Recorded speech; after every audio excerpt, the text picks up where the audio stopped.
So we got a few new citrus trees for the homestead. I was lucky enough to find a local farmer here who grows liners or starts of citrus for the larger nurseries, and I was able to get my hands on a few to purchase and go over what we got. This here is a red finger lime. So I know these grow well in Australia. It's more like an Australian lime. It doesn't tolerate super cool climates, but here in North Florida we don't get extreme cold temperatures. Every once in a while it'll drop below 30 for a few days, but I'm not going to plant this in the ground. This is going to be a patio planted patio potted plant for us. So hopefully we can baby it and nurture it along in order for it to grow and give us some fruits to check out. The next one is, let's see what this one is. This one here is a satsuma. Oh, look at that. A leaf-footed bug. This one here is a satsuma. This is the most cold tolerant orange there is. This is grown all the way up to, I believe they can grow this to zone 7 for sure and zone 8. So here in zone 9A, we shouldn't have any problems growing this. I got 2 of those. This one and this one are satsumas. And this one here is a flame grapefruit. It's a fairly cold hardy grapefruit as well. This is a pumpkin tangerine. Now this one isn't as cold hardy as the rest of the plants that I have here, but we're gonna give it a shot. I'm not a huge tangerine fan, but I just thought it would be kind of fun to grow and see what we can do with that. And the last one we got here is a blood orange. This one's fairly cold hardy as well for our area, and it's a cross between a grapefruit and an orange from what I understand. It has the exterior and the look of an orange, but on the inside of it, it is red, blood red. So that would be kind of fun to grow as well. So what we're gonna do now is we're gonna step them up to a 3-gallon pot. And I'm gonna grow these until the spring, somewhere around mid-spring, maybe middle of April. And then I plan on putting them into the ground at that point. But I'm gonna try to nurture them and try to grow them up a little bit and push them through until then. So we're gonna mix up some peat moss, some cow manure, and some native soil. Citrus they don't really like a rich soil. They like an airy. They definitely don't like clay soils or hard compact soils. So we're gonna try to keep it nice and light and see what we can do with them. All right, so this is what my mix looks like. A little bit of perlite, some native soil, some peat moss, and some cow manure. It's really light, really fluffy. If you only have a few plants to do, just go ahead and buy a pre-mixed bag. But if you have a lot to do, it's really easy to make up your own. And I find it just would be a little bit better of a mix if you make it your own. You know what's in it. All right, so we're gonna put a little bit of this in it, in the pot. As we plant the root ball inside the pot, we're just gonna throw a handful down before the root ball goes in. And hopefully that'll help stimulate it a little bit. All right, we got all 6 potted up. Everything went good. They look good. Got them stepped up to a 3-gallon pot. And we'll keep tabs on them and keep updating and let you know how they grow. All right, so the next project on today's list is getting this box for this garden that we built last week. Need to get it all filled in with that stuff over there.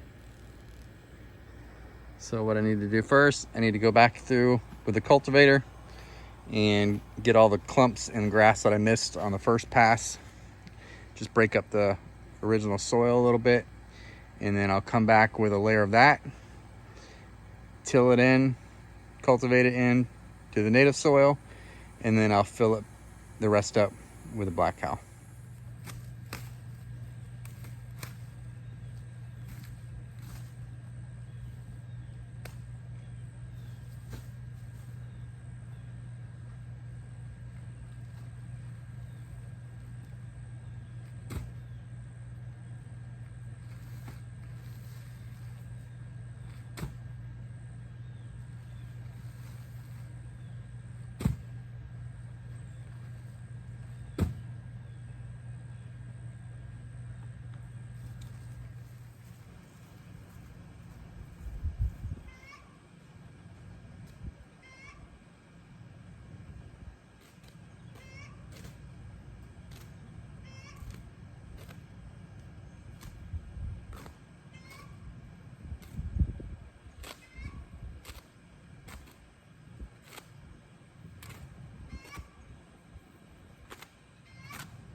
So I'm laying this stuff out.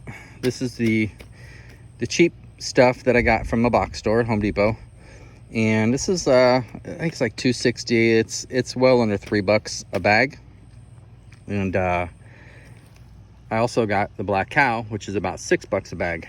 And the NPK on both bags are the same bags, but I thought it would be kind of cool to do a side-by-side comparison on the ground between the two and see if it's worth the extra $3 for the black cow or not.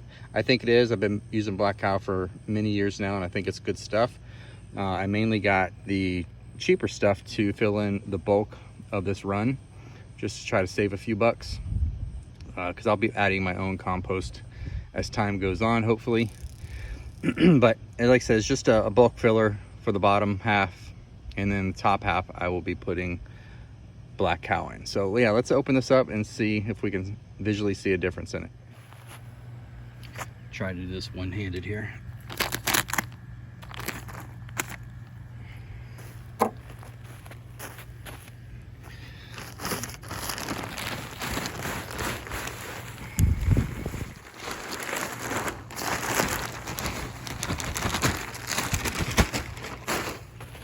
So on the left hand side is the cheaper $3 a bag, and the black cow is on the right.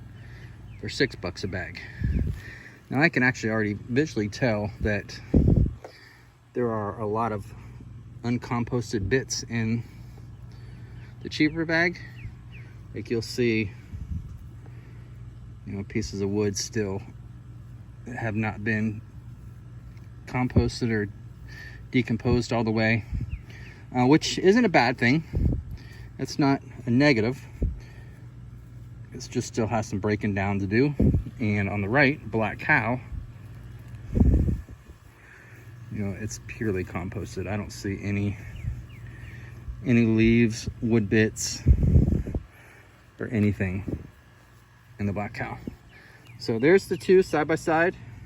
If you guys were wondering what the cheap stuff look like versus the expensive stuff. Like I said, this necessarily isn't a bad thing, but you may not want something that isn't broken down as well. For me, it doesn't matter, because it's just going to be a bottom layer for me. There you have it. All right, we got that first base layer all laid out in the box, smoothed out, and we're going to do the same thing that we just did with the cheap stuff. We're going to lay out the black cow, dump it in the box, and then after that we're going to put some pelletized gypsum into the box and just let it sit a couple weeks, hopefully get nice and good in the soil. We're going to plant tomatoes in here, and if you've grown tomatoes before, I'm sure you've run into blossom end rot. It's a huge problem with tomatoes, especially here in the south. And I like to add gypsum around the plants.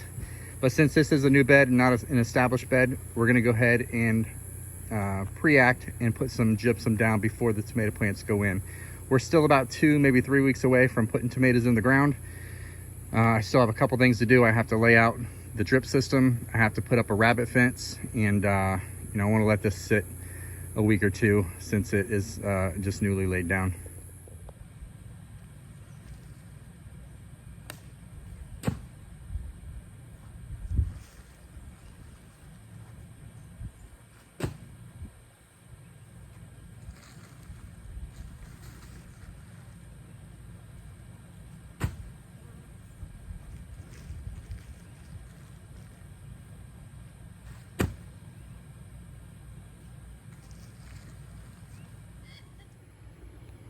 All right, we got the black cow all laid out, just like the bags before.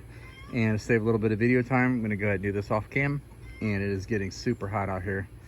All right, we got the black cow all laid out. And now I'm gonna go back and lay out the pelletized gypsum. This is what our bag looks like here in this area. I purchased this at Rural King. I think you can get it at any type of farm store. Our big box store, Home Depot or Lowe's, I don't think carried it. I looked, but I didn't see it. All right, so my battery on the camera died before I tried getting a video of me spreading the pelletized gypsum out, but I didn't get it. So here it is on afterthought. This is what it looks like. Like I said, it's just small pelletized, round pelletized stuff. If you're thinking about the gypsum you find in drywall, it's the same stuff, just in pelletized form. But that's it, nothing special. I spread it all out, all the way out throughout the box, and I'm gonna water it in real good. All right, everyone, that's it for this video. We appreciate you hanging out with us, and we'll see you next time.